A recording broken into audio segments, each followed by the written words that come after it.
EMO tətbiqi üzərindən səs vermənin nəticələrinə əsasən Fariz Bərdəli 17.500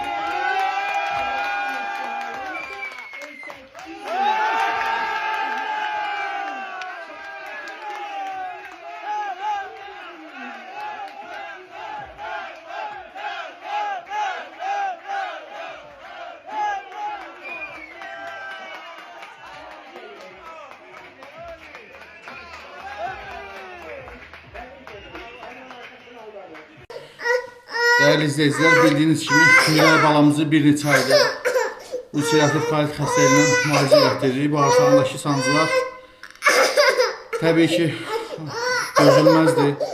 Məcbur olub paylaşırıq. Halımızdan anlayıb dəstək olan, dua edən hər kəsə təşəkkür edirəm. Ümid edirəm ki bizi başa düşəcəksiniz, dəstəyinizi əsirgəməyəcəksiniz.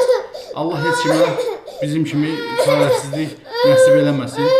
Kömək olan, olmayan hər kəsə ancaq xoşbəxtlik arzu edirəm. Biz də təbii ki balamızı xilas etmək istəyirik. Ona görə sizdən maksimum şəkildə dəstək olmağı rica edirəm. Ümid edirəm ki harayımıza səs verəcəksiniz, dəstək olacaqsınız, dua edəcəksiniz. Öncədən hər birinizə təşəkkür edirəm.